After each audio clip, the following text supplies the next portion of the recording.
안녕하십니까, 박성호입니다. 타이완의 중텐TV가 설명하는 국제정세입니다.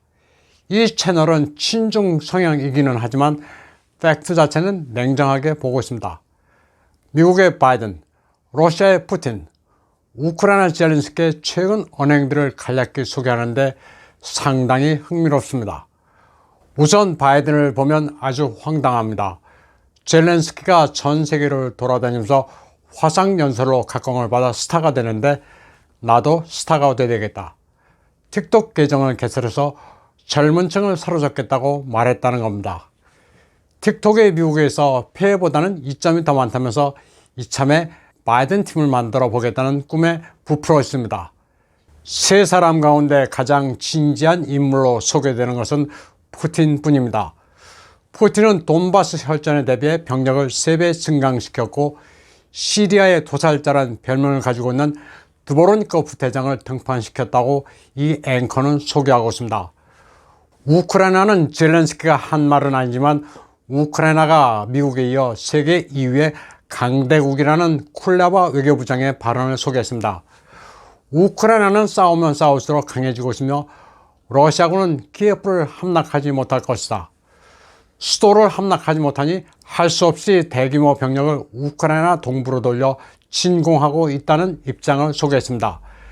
젤렌스키는 전쟁을 하면서 스타로 등극했습니다. 그가 입고 다니는 점퍼, 바지, 티셔츠, 신발까지 젤렌스키 룩으로 통하고 있습니다. 쇼핑몰에서 아주 잘 팔리는 모양입니다.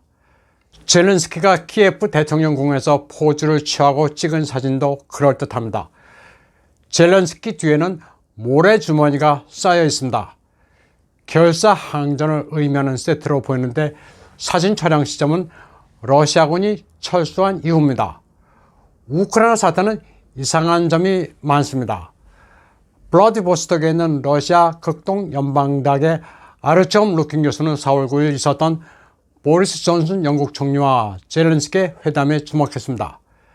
그는 참혹한 전쟁 상황에서 두 사람이 방호력이 있는 벙커보다 지상에 있는 대통령궁 집무실이 더 안전하다고 느끼는 것인가 라고 의문을 표했습니다.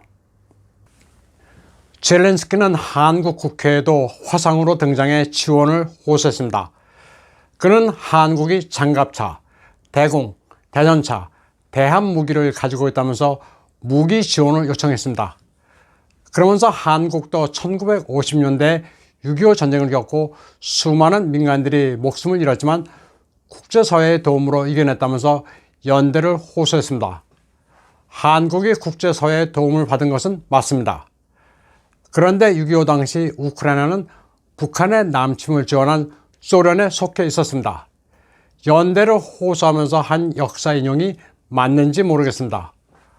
무기도 돈을 내고 사겠다고도 안 했습니다.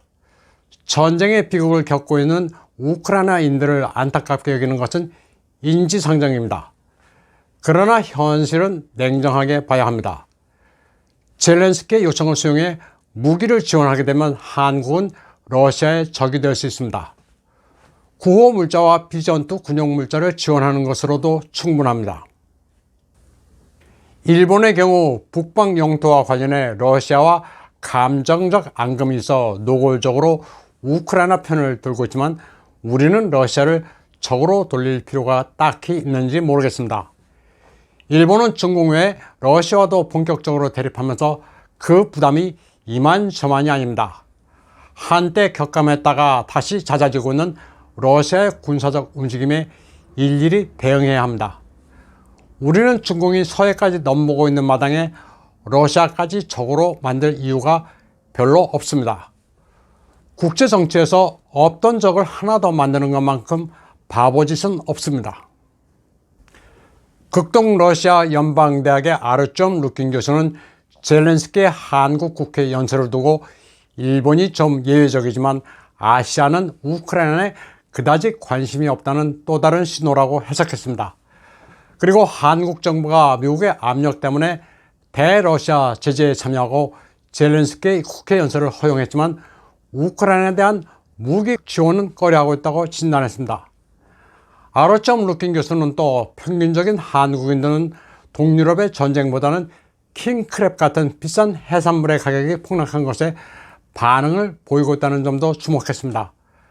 그러면서 우크라이나 위기 때문에 가격이 떨어진 해산물을 두고 윤리 논쟁이 일고 있다는 로이터 기사를 링크했습니다. 우크라이나 위기의 결과물인 저렴한 킹크랩을 먹는 것에 대해 죄책감을 가지든 말든 그것은 개인의 자유입니다. 누구에게든 강요할 필요가 없습니다. 우크라이나 사태로 식료품이 안 오른 게 없습니다. 하다못해 꽈배기를 만들어 파는 자영업자들도 밀가루와 식용유, 알루미늄 포일 가격이 올라 힘들다고 합니다. 그나마 가격이 내린 것은 러시아산 해산물입니다. 우크라이나 위기와 관련해서는 그저 남의 일이 아니다. 강대국이 약소국을 침략하는 것은 잘못됐다. 이런 원초적인 말보다는 그 원인을 아는 게 중요합니다. 충분히 막을 수 있었던 게 우크라이나 위기입니다. 그런 차원에서 존 미어시하이머 교수의 강의를 한편 들어보시면 좋겠습니다. 22분 분량인데 내용은 이코노미스트에 기고했던 글과 맥락이 같습니다. Ukraine War and Solution, 프로페서 존 미어시하이머라고 유튜브에 입력하시면 시청할 수 있습니다. 러시아 타스 통신 4월 11일 보도에 따르면 푸틴 대통령은 서방의 경제 제재에 대응할 몇 가지 지시를 내렸습니다. 러시아 각 지방정부의 대출 상환 시한을 2025년 내지 2029년까지 연기해주는 방안입니다.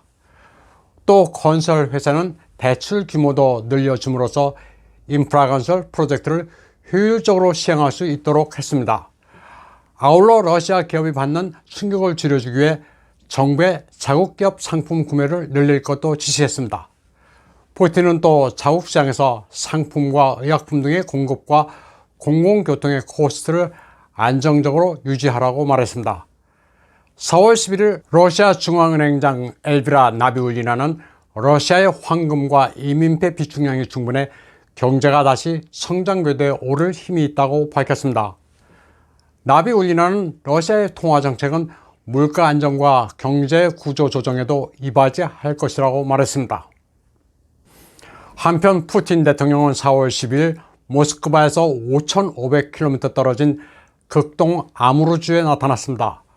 푸틴 대통령은 벨라루시의 루카셴코 대통령과 함께 구소련의 우주인 유리 가가린이 미국보다 먼저 인류 최초로 우주여행을 한 날을 기해 이곳에 바스토치니 코스모드롬 동방우주기지를 방문했습니다.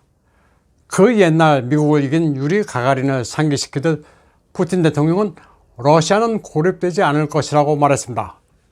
그러면서 지금 러시아 같은 대국을 고립시키는 것은 불가능하다고 강조했습니다. 푸틴 대통령은 이 자리에서 군사작전을 통해 숭고한 목적이 달성되고 있는데 그 목적이라는 것은 러시아가 승리한 돈바스 공화국 국민을 돕는 것이라고 말했습니다. 그는 또 네오나치가 엄연히 이웃 나라에 존재하고 있다면서 사람들을 네오나치로부터 구하는 것이 러시아의 안전을 확보하는 방법을 취한 것으로 다른 선택지가 없었다고 강조했습니다. 이날 가진 벨라루시 루카셴코 대통령과의 공동 기자회견에서 푸틴 대통령은 우크라이나, 벨라루시, 러시아는 한때 같은 민족이었는데 우크라이나에서 비극이 일어나고 있다고 말했습니다. 또 그나마 정전협상도 루카셴코 대통령 덕분에 시작됐다면서 우크라이나에서의 특수군사작전은 계획대로 진전되고 있다고 밝혔습니다. 푸틴 대통령은 또 러시아, 벨라루시 간의 공동 방공 시스템 구축도 정상회담에서 논의됐다고 말했습니다. 한편 마리오폴에서는 아조프스탈을 지키던 우크라이나 36 해병여단 1000명이 집단으로 투항했습니다. 마리오폴의 우크라이나 전력은 급속하게 붕괴되고 있습니다. 탄약과 식량이 떨어진 채 아조프 대원이 독전에 기가 눌려 마냥 아조프스탈을 지키고 있다가 단체로 투항한 겁니다. 우크라이나군 해병 36여단의 부사령관이 러시아 특수부대 신문을 받고 있습니다. 부사령관은 사병들의 목숨을 지키기 위해 무기를 내려놓고 투항할 것을 지시했다고 털어놨습니다. 그리고 젤렌스키 지휘부가 구원 부대를 보내주지도 않을 거면서 곧 구해줄 테니 견디라는 거짓말만 반복해왔다고 말했습니다. 아조프스탈을 에워싸고 있던 러시아군은 아조프스탈의 지하 통로로 진입하는 데 성공했습니다. 아조프스탈의 핵심 구역에 들어간 것으로 알려졌는데 앞으로 숨어있는 지휘부 체포가 이루어질지 주목되고 있습니다. 러시아와 우크라이나 사이에는 첩보전도 치열합니다. 푸틴이 러시아 국가정보국 FSB 국장을 체포하고 150명의 정보 요원을 숙청했다고 영국 타임지지가 보도했습니다. 타임지지는 허위 정보를 크렘린에 보고한 책임을 물어 푸틴이 이들을 스탈린식으로 숙청했다고 보도했습니다. 숙청된 요원들은 모두 FSB에서 구소련 연방국가들을 담당하는 제5국 소속입니다. 당연히 우크라이나도 정보 수집 대상입니다. 그런데 내막을 보면 우크라이나 헤르손의 국가안전부 요원이 러시아에 귀순해 러시아에 심어놓은 우크라이나 첩자 명단을 제공한 데 따른 조치입니다. 명단에는 첩자뿐만 아니라 대리인들의 성명이 포함된 것으로 알려지고 있습니다.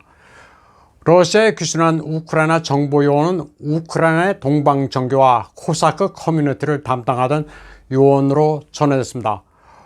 오늘 방송은 객관적으로 생각할 만한 거리를 제공하기 위해 이런저런 얘기를 좀 두서없이 했습니다. 오늘 방송은 여기까지 하겠습니다. 시청해주신 여러분 감사합니다.